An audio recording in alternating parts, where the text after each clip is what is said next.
کرانے کا مقصد و مدعا یہ ہے. پہلا مقصد یہ ہے کہ ہمارا عقیدہ پختہ ہو جائے. دوسرا مقصد اعمال صالحہ کی کثرت ہو جائے، کیونکہ یہ دور فتنوں کا دور ہے. ایک فتنہ نہیں، کئی فتنے امڑ رہے ہیں. اس فتنے کے دور میں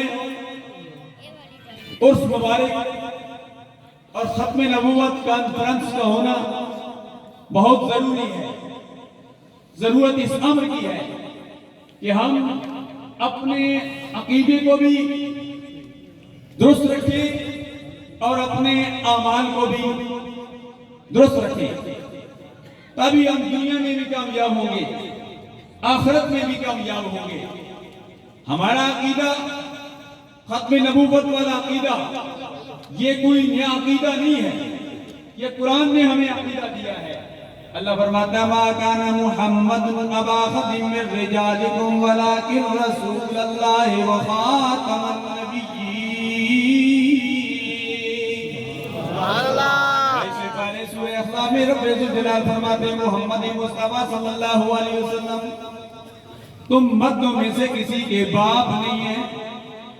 لوگ کہنے لگے اللہ کی پیارے حبیب صلی اللہ علیہ وسلم مردوں میں سے کسی کے باپ نہیں ہیں.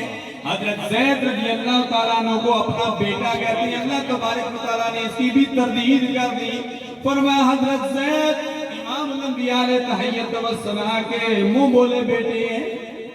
امام الانبیاء علیہ تحیت و ثنا محبت کے ساتھ کہا کرتے تھے حضرت زید.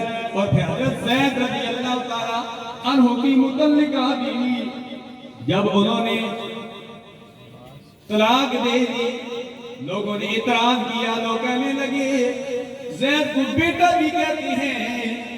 ان کی بیوی سے اللہ کے پیارے حبیب نے نکاح بھی کر دیا. اللہ تبارک و تعالیٰ نے اس کی بھی تردید کر دی. فلما قضا زید منها وطرا زوجناکها. فرمایا کسی کا نکاح کوئی پڑھاتا ہے، کسی کا نکاح استاناریہ گولڈا شریف والے پڑھاتے ہیں، چورا شریف والے پڑھاتے ہیں، علماء پڑھاتے ہیں، مشیخ پڑھاتے ہیں، حجاج پڑھاتے ہیں، اللہ والے پڑھاتے ہیں. رب ذوالجلال نے فرمایا میں نے اپنے پیارے حبیب صلی اللہ علیہ وسلم کا نکاح خود کرایا ہے. فلما قضا زید منها وطرا زوجناکها. اللہ تبارک و تعالیٰ نے آدم صفی اللہ، حضرت موسیٰ، حضرت آدم صفی اللہ، حضرت حوا علیہ السلام کا نکاح بھی خود کرایا. حضرت حوا علیہ السلام حضرت آدم علیہ السلام کی بائیں پسلی سے پیدا ہوئی. اللہ تبارک و تعالیٰ کے پیارے حبیب نے ہمیں یہ بھی پیغام دیا عورت بائیں پسلی سے پیدا ہوئی ہے، یہ سیدھی نہیں ہو سکتی، سیدھا کرو گے تو ٹوٹ جائے گی. اللہ تبارک و تعالیٰ نے فرمایا اے آدم حوا تیری بیوی ہے. اللہ تبارک و تعالیٰ نے جب یہ فرمایا آدم علیہ السلام نے فرمایا یا الہ العالمین حق مار کے ادا کرو.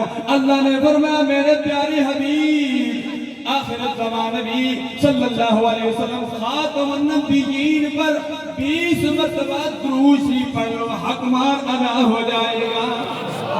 میں آدم صلی اللہ کا حق مار 20 مرتبہ، روایات میں 10 مرتبہ. امام الانبیاء علیہ تحیت